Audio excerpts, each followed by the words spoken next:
laughing this morning. Oh. All right, so because, laughter to the soul, it just brings out something. You keep wrinkles away. You stay younger when you laugh. And so right now we're going to bring Mr. Vernard Hines up, and he's going to give us some therapeutic thoughts and generate some laughter and get us set and get us sailing in the right direction. All right. Thank you, sir. How y'all doing today? All right. Good. Come on now, how y'all doing today? All right. I can't stand behind here. My name is Vernard Hines, a.k.a. the Laugh Nurse, okay? I want y'all to know I'm not licensed, I'm just medicated, all right? So don't take this advice you take it with a grain of salt. First of all, I want to start. Sir, are you here with us? Are you here for us? Yes. Me? Policeman, yes, you don't want to got a gun in here. Are you here with us? I'm here with y'all. I'm on All right, so y'all, listen, he here with us. Right. All right, he's not here, trying to shake you down. You done something wrong in school. He here to help us. All right, because you was scared. I was scared too. Why he here with us? That's the first thing I want. I thought you couldn't bring a gun in school. All right, but let's thank you for having me here. People want to know why am I qualified to talk? Okay, I have a 26-year-old, I have a 21-year-old, I have a 14, and I have a 12-year-old. Crazy guy. All right. Yes. I don't like the two oldest kids. I only like the two youngest kids. You know why? Your parents won't tell you this. The two youngest kids, I can claim on taxes. The two oldest kids, I can't claim them on taxes. So either you're going to be an asset or you're going to be a liability. So come on, what you going to be? Second thing, I'm glad I was out here. I got to sit beside her. Gotcha, I know you want to see. Come on, you want to see. You want to see. You must got a girlfriend. You got a girlfriend? You got a girlfriend? Anyway, I'm from Norfolk, born and raised in Norfolk. Went to Northview High School. I don't know why I'm in Austin Smith. I feel like I'm itching right now. But I went into the Army. I did 20 years, 7 months, and 4 days in the United States Army. I went to Iraq twice. Yes, they were shooting at me. I didn't say, when I came out, I had PTSD, post-traumatic stress disorder. For those who can't hear too good, I did not say I had an STD. I said I had PTSD. All right? Yeah, you feel what I'm saying? And if you Portsmouth like Peter, you got Portsmouth traumatic stress disorder. So, dealing with my issues and parenting is rough. Parenting is rough, period. Because y'all have more access to stuff that we never even thought we'd have. This right here has ruined some adults. That's right. Okay, I have a 14-year-old, she loves this thing. She loves this phone. Why? She can be in contact with y'all. Y'all can be in contact with her. Okay, but listen, when your parents ask you to see your phone, or they ask you to, hey, I want to know what you're doing, it's because they care. It's not because we want to see what y'all 14, 15, 13, 12, 11, 10, y'all gonna do crazy stuff. That's just not what we all did, all these adults. You gonna do it, young. We gonna do it. But listen what I'm saying. One incident could take you to a place that you never thought you would be. So think about it. When I go to my therapist, I go to a therapist, because he said you got 2 people in here, and I got 3. I got Vernard, Christian, and Felix. And as a comedian, Felix tell all the jokes. They all dirty. He give them to Christian, Christian cleans them up, give them to Vernard, and Vernard give them to you. Remember, your parents really are raising adults. Not raising kids, we're raising adults, because as a child, when you get older, what happens in your childhood affects you in your adulthood. Right? I've been married 3 times. 3 times. Because as a young man, I never knew my father. Never knew him a day. If he walked in here right now, I would not know who he was. That affected me my childhood. Looking for love, looking for affirmation. Raised by my mama. Whatever my mama needed, I was there for it. Got it. So what I do? I go to high school in Northview. First girl tell me she loved me. She got everything. Everything. Because she said she loved me. But then she dated the boy Booker T. I guess she loves him too. So listen. We as parents, we don't get it right all the time. We do not get it right all the time. But when your parents Or you think your parents is being hard on you? Think about this. When you mess up, don't you want grace? Don't you want your parents to forgive you and say, let's try it again? Yesterday, just talking to Peter about this. My daughter, 14 years old, I texted her. She in the neighborhood. Where you at? I'm at the park. All right, I'm gonna ride by there and see what's going on. Why you gotta come over here, Daddy? Right then, I already knew. Somebody over there she don't want me to see. So you know what I did? I said, all right, I'll be over there in about 10 minutes. Daddy, but why? You don't trust me? I don't trust who you're around. And I don't trust you if I can't see you in front of me. Now, trust is like this, okay? My boss at work trusts me to do my job, but he still checks up on me. So as a parent, we trust y'all to go to school and do what you're supposed to do, but we still gonna check up on you because it's love. So what I did, I said, okay, 7 o'clock, be at the house. She came by the house, she came in the house. My mother-in-law lived with me. She said, you ready to eat, Rachel? No, I just want something. Who go to Hugo on? Anybody go to Hugo on? Good. Anybody go to Deep Creek? Okay. You're only be at Deep Creek next year. Let me get your name. Monty, Terry, leave my daughter alone. She'll be at Deep Creek next year. So, when I went outside, she had some of her classmates. They was outside shooting basketball. I could have easily said, I knew you was out here doing something wrong. No, she won't. She was playing with her schoolmates, same way she played in school. You know what I did? Went out there, got the ball, shot the ball with them, started talking, started letting them know who I am. Hey, I'm Rachel's father, XYZ. And one of them was a little boyfriend. I said, let me tell you something, son. I know you like my daughter, and I know she like you. But remember, she got somebody looking out for her. Pow, pow. And I left. She came home.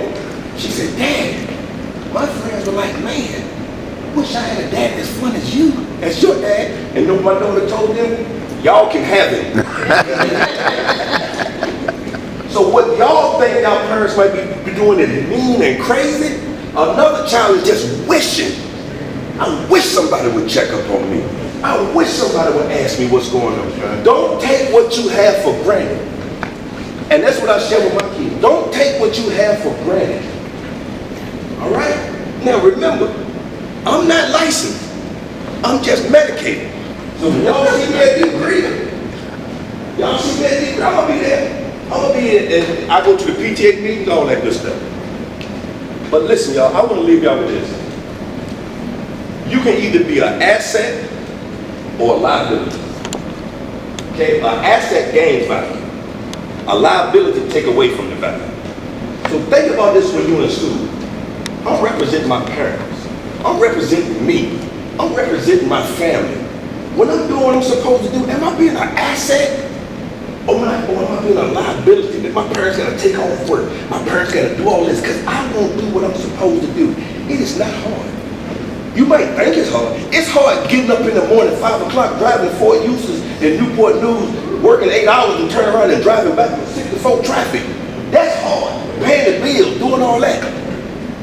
I'm not here to beat you up. I'm just talking like this. This is something crazy. I got this PTSD stuff in the sweat, fat, and all this other stuff. You can be whoever you want to be. Whoever you want to be. Don't let the gang member tell you who you want to be. You need to know who you want to be. All right? I don't know. Okay. I got a 12-year-old son. I want my son to play football. I want my son to play baseball. I want my son to be an athlete. You know what my son want to do? My son's singing in the choir. He's in chorus in middle school. Yes, bothers me, but that's what he wants to do. My daughter runs track, MVP in the track team. That should be switched, right? But no, that's what he wants to be. So you know what I tell him? You can be a usher and sing to the world. You can be a Brian McKnight. Sing. Brian McKnight don't like he plays sports. He don't like he plays football, right? So listen, just because the crowd is going their way, you have to find out what's best for you. I was a baseball star at Northview High School. 9th grade, started on the varsity baseball team. ninth grade, started second base. My brother at Northview was an All-American track star. All-American track star. I'm playing baseball. Look over there at the track field. Everybody at the track. 2 people at the baseball. 2 people. I'm like, the crowd is over there, but I'm in the ninth grade, starting. I'm in the ninth grade, starting. So I said, you know what? Forget baseball. I'm gonna go play football with a big crowd here. I'm gonna go play football at Northview. Sophomore year, playing football, dislocated my shoulder, yanked all this out. Could not play baseball no more.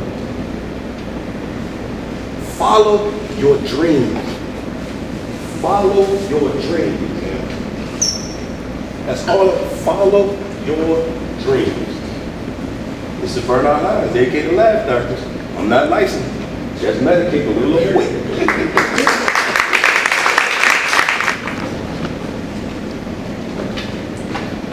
I'll be here to introduce the speaker.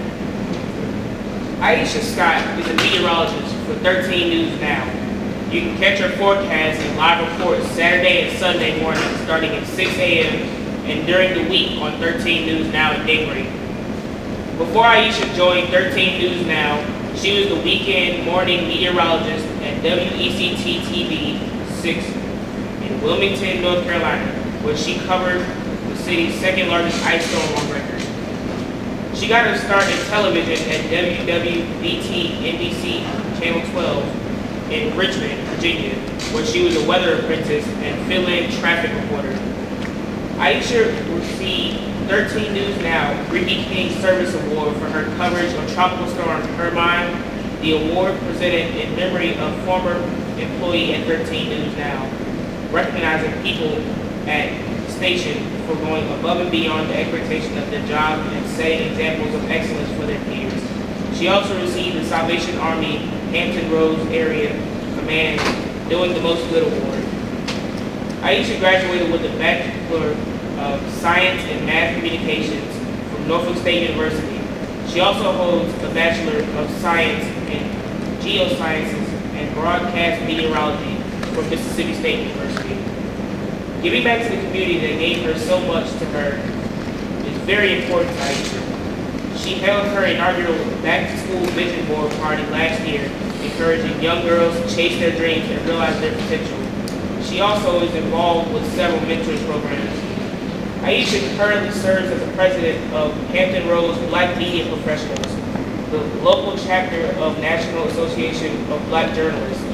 She is also a member of the National Weather Association, American Meteorological Society, and Alpha Kappa Alpha Sorority, Incorporated. Iisha has also served as a keynote speaker for schools, community programs, and church services. When she's not forecasting the weather, Iisha enjoys traveling, trying new recipes, and spending time with her husband, family, and friends. The next voice you will hear is Miss Iisha Scott.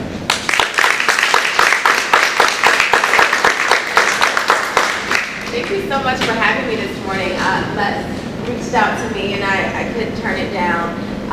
You know what, being a part of any community event, I'm down for it. This is what I do, this is what I'm passionate about. And I always say my second passion besides weather is giving back to the community that gave so much to me. We have another pilot in the house, I just learned. I went to Northview High School and actually ran track at Northview High School when I was there. I was born and raised in Norfolk, so I'm a local girl. So to be back home is a blessing. I've always wanted to forecast the weather back at home. Although I have to say, forecasting the weather in the Mid-Atlantic can be tricky and really difficult. So you know, viewers sometimes will hold me accountable, but it's okay. I had a dream when I was younger. I sound a little bit like Martin Luther King. I guess I started there. When I was younger, you know, I had a dream to be a broadcast meteorologist. Ever since I was 7, that's what I wanted to do. I didn't see a lot of women, especially African American women, on TV when I was growing up that were in that field. There was one woman, Vivian Brown, to this day. I miss her on TV. She worked for the Weather Channel for 30 years, and I grew up watching her, and I said, that's what I want to do. That's exactly what I want to do.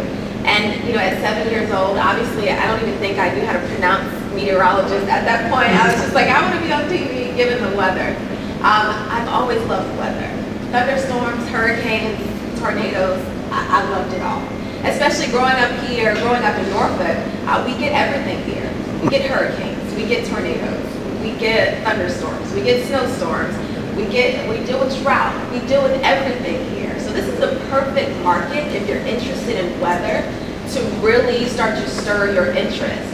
And when I went to middle school, I went to Rosemont Middle School, Terrace Creek Elementary School, and ended up in Norview. So when I was at Norview High School, I took my first science class, which was earth science. Absolutely loved it. Fell in love with it. Fell in love with learning about the clouds and how hurricanes form. I just loved it. And people thought I was weird because they're like, what child likes thunderstorms? It doesn't make sense. Like, where did this girl come from? And my mom, she would always say, if this is what you want to do, just go right ahead. And I've held that dream for a long time, ever since I was 7 years old. And I have people telling me that you don't see African American women in those fields. Or I have people telling me I should go on to be a nurse, or I should go on to be a teacher. There's nothing wrong with those professions. But I think people were coming from the stance that these are more common fields for African American women. And I said, no, this is what I want to do. I want to go into meteorology. I really want to go especially into television. Because as we all know, everything on TV nowadays doesn't really put us in the best image. So I figured if I could go into TV as a meteorologist, I could not only show young African American women that, hey, this is something positive that you can see. I look just like you. I didn't get that when I was growing up. And I went on to Norfolk State, behold the green and gold, Martin Theater. Absolutely loved Norfolk State. The experience that I got at Norfolk State University is unmatched. Unmatched. I went to the Weather Channel. That was the first time I went to the Weather Channel was at Norfolk State. I went to LA for a conference and we went to NBC Universal. We traveled so much at Norfolk State with the communications department. And at Norfolk State, I really was able to hone my speaking skills. I was able to really hone my TV skills as well in terms of speaking in front of people, how to put together stories. It was just the best experience that I think I could have ever asked for. But going through high school and going through college, I had challenges, just like you guys are dealing with. I was not that good in math at all. And if you don't know, meteorology, we're not just on TV sticking our hand out the door saying, I think it's going to rain today. That's not how it works. There's a lot of science involved. There's a lot of math involved. I had to take calculus 1, 2, 3 and differential equations. So we're talking advanced math classes, and I was not a good math student when I was in high school. And because of that, because I knew that I wanted to do meteorology and I had to really get better at math, I was in tutoring almost just as much as I was in school because I knew this is what I wanted to do. And I wasn't going to let a weakness being defined as not being all that good at math, I wasn't going to let that stop what I wanted to do. I love science. I had that part down, but the math, not so much. When I was at Norview, I had great tutors, I had great teachers. I did have one, not a teacher, I think she was more so like a student teacher or an assistant. And she said, Iisha, a meteorologist, what is that? Like, what do they do? Why do you want to do that? So I had people along the way telling me what I couldn't do or looking at me funny because what I wanted to do wasn't typical. And when I went to Norfolk State, I was also, I think, just about in tutoring more than I was in class because I took some of those extra math classes that I needed to get me to where I wanted to be. Now, Norfolk State and Mississippi State, two completely different worlds, I'll say. Norfolk State obviously is an HBCU, so I was around people who looked like me, and I was excited about it. When I went to Mississippi State, not only was I was maybe, in some of my meteorology classes, I was the only African American in some of my meteorology classes. So it was a challenge because I wasn't used to that. I went to Norview High School. I went to Rosehart Middle School. I went to Tanners Creek. I wasn't used to it, but just because I was uncomfortable, I didn't stop. And Mississippi State, my curriculum was nothing like Norfolk State.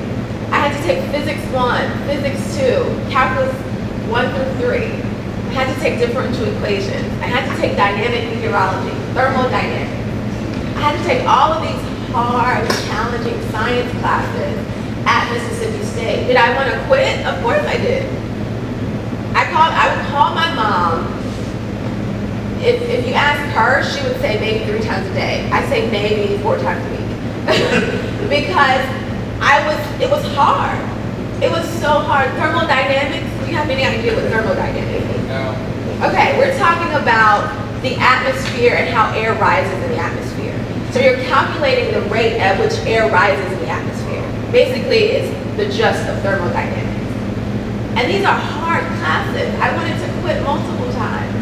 And my mom kept telling me, Iisha, this is something you wanted to do since you were 7 years old. Are you really about to let a hard science class stop you from getting to your dream?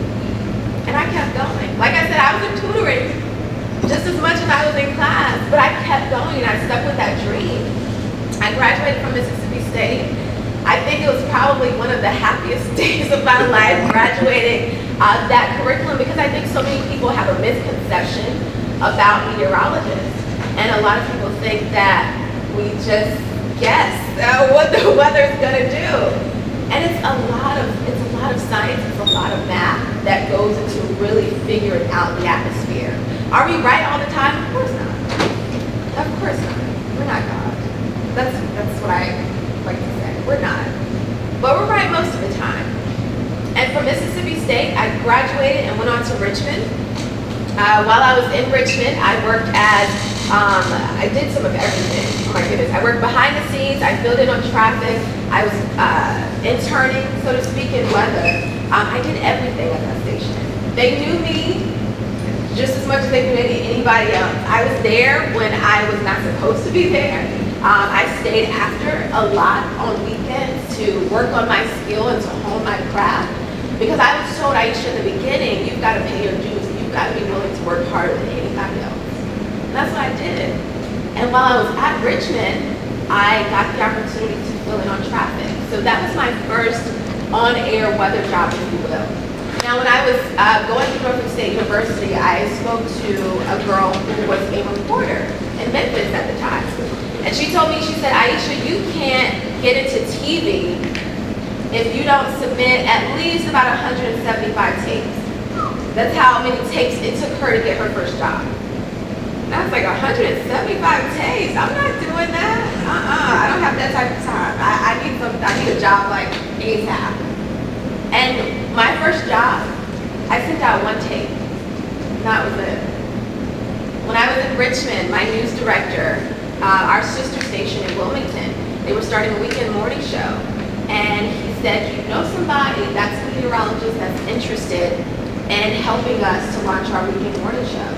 And she said, yeah, I know somebody. But she knew me because I was always there. I was always there. After work, I stayed back for hours practicing on the green screen. I don't know how many of you have ever been to a TV station. Are you familiar with the green screen? Okay, so with the green screen, basically the way it works is what I'm looking at is completely opposite than what I'm doing. So if I'm putting up my right hand, it looks like I'm putting up my left hand. So at home, you're seeing me with my left hand up when my right hand is actually up. That's how it works. So it's like a mirror, basically. That's how you're watching yourself. And I would practice that thing all the time when I was in Richmond. So when the opportunity came for me to go to Wilmington, I was ready. I live by stay ready so you don't have to get ready. Okay? I was ready. I was ready to go. I had my tape together. I sent that tape and I got that job. And it didn't take me 175 tapes to send. I'm a firm believer in what's meant for you will come. Therefore, you don't have to fight or bring other people down to get to where you're trying to go. From Wilmington, I spent 2 years in Wilmington. And I must say, although it was my first job, Wilmington was the hardest time of my life. And you're probably thinking, what? This is your first job? This is what you've always wanted to do? It was, but I was away from family. I had just gotten married, so I was away from my husband. But it challenged me because it was my first job. And for any of you who watch TV, just about all of us, what's the first thing when you see someone on TV that you usually, what comes to mind when you see someone on TV? Their faces. What comes to mind? You can be honest. What comes to mind? Her hair looks kind of crazy. She's missing one earring. None of that? Earrings, Why did you pick that dress? Yes. Right. Those are the things that come to mind. You can be honest. And I dealt with that in Wilmington. That's why I say Wilmington was such a blessing for me, but it was the hardest time in my life. Because I wasn't quite prepared for the criticism that came with TV. I was prepared weather-wise. I was good to go with the speaking, and I mean, I thought I was ready. And I was. But I got so much criticism because my hair, and I got criticism because I was the first African-American woman at that station in about 20 years doing weather. So the criticism and the backlash that I received, I wanted to quit again. I was like, I don't know if I should be doing this. Or maybe I should go back home. But I didn't let it stop me. You know, people are just mean. People are nasty. And it helped me. My former boss in Wilmington, he always told me, Iisha, you've got to have thick skin for this business. TV is not friendly. And if you want to make it and you want to be successful in TV, you've got to develop thick skin. And I realized, looking back on it, that I've had this dream since I was 7. But in order to go through the things or get to where you're trying to be, you're going to be tested. Because you need to see how bad you really want it. If there's something that you want, say for instance, you want to be a nurse. And the second somebody says to you, you can't do that. And you're like, oh, maybe I can't do that. You don't really want it. You only really want it when you're able to face the challenges that it takes to get to it, right? And overcome those challenges. And that's what Wilmington helped me to do. It helped me to overcome the naysayers. It helped me to, now I must say I was on YouTube because one morning this lady said my makeup was horrible. So I went home and I was like, okay, let me start looking up some makeup tutorials. And I think I did pretty good today, I don't know. But it helped me so much. So it was the worst time of my life, but it was the best time of my life because it strengthened me. And in order to get to where you're trying to go, you're going to be tested. You're going to be tested on if you really want it. And it's only through those moments that if you overcome it or want to overcome it, that you can really say that I'm now successful at what I'm doing. Because what do you think I do now when I get crazy comments? For instance, prime example, this dress today. When I wore this dress on air for the first time, this lady said it looked like a checkerboard. I like the dress, but I can see where she's going with it, you know? And what do you think I do now? And do you think I crack as much under pressure as I used to? No. Now I'm kind of like, okay, thanks for your comment. Have a great Saturday. You know? So it's strengthened me. It helped to really build my muscles to handle this journey. Now, when I was in Wilmington, I told you it was the worst time of my life, but it was the best time of my life. Okay, I was in Wilmington for 2 years. And this is where I really started relying on my faith through this whole journey. But I think the most in Wilmington. I was away from my husband for 2 years. We got married in August. I got my first job in September. And my husband said, I'm not moving to Wilmington. So I'm going to stay right here and we'll commute every 2 weeks. And that's what we did. We were back and forth every 2 weeks. So I said, okay, I've got to get out of Wilmington. I can't. So what did I do? I hired an agent. We got tapes together. We started sending out stuff everywhere. My agent asked, where are the top 3 places that you would go? And I said, my number 1 place is back home in Hampton Roads. That's where I want to go. That's a part of the dream that I've had for myself. It was on my vision board. I make a vision board every year. It was on my vision board. And he said, okay, where are 2 other places? I said, Florida and California. You're probably thinking, California? That's My mom said, you're not going to California. It's too far. Those are my top 3 places. And where did I interview? Florida, West Palm Beach, Florida, and I interviewed in Fresno, California. And I say that because when I interviewed in West Palm Beach, Florida, my husband, his brother lives in Miami. And so we were really excited. We were like, we're about to go to West Palm Beach. We're going to be chilling on South Beach with margaritas and everything else. We were excited. But at the last minute, that station actually had a hiring freeze. So they said, we're not bringing on anybody else for at least 3 months. And I thought to myself, do you mean to tell me this dream that I've had since I was 7 years old is going to just stop in North Carolina? I just could not believe that. I was like, this cannot be true. But I knew I didn't want to stay in North Carolina. So I said, okay. I prayed about it. I said, I'm going to go back home. My husband's home, my family's home. I'll deal with it when I get home. I was set to leave Wilmington on a Friday. This was Wednesday. I'm at work, looking at jobs at work. Don't do that. I was at work. I was at work, looking at other jobs, and I said, okay, I've got to get back home. I came across an opening at Channel 13, and I thought to myself, this job is for me. I didn't say it out loud, but I thought, this job is for me. I applied for it right at work. 30 minutes later, the news director called me. And I'm in the bathroom at work. And he's like, when are you supposed to come back? And I said, I'm set to move back home on Friday. I was leaving North Carolina on Friday. And he said, well, can you come and interview when you get here on Friday? I was like, of course I can interview when I got there Friday. I left early Friday morning. I got back home at like about 1 or 2, and I did an interview at 4 o'clock on that Friday, and they hired me Tuesday. So things, when I tell you, when there's something that you want, a dream that you have, hold on to that dream. You've got to be willing to stay prepared, because when opportunities come, they come like that. And that's been the sort of the sequence or the common string through my journey. It's been tough. I've gotten criticism, but the opportunities have always come so quickly. And that's why I live by stay ready. You don't have to get ready. Stay on top of your schoolwork. Stay on top of your math and science classes. So when opportunities come, you don't have to quickly try to pull up a grade. You're set, you're ready to go. I've been, it'll be 3 years at Channel 13 in October, and I'm having the time of my life. I absolutely love what I do. It's always what I wanted to do. But now, along with meteorology, my passion is inspiring really young women to go into fields that aren't as common. So broadcast meteorology. There aren't a lot of African-American women in this field.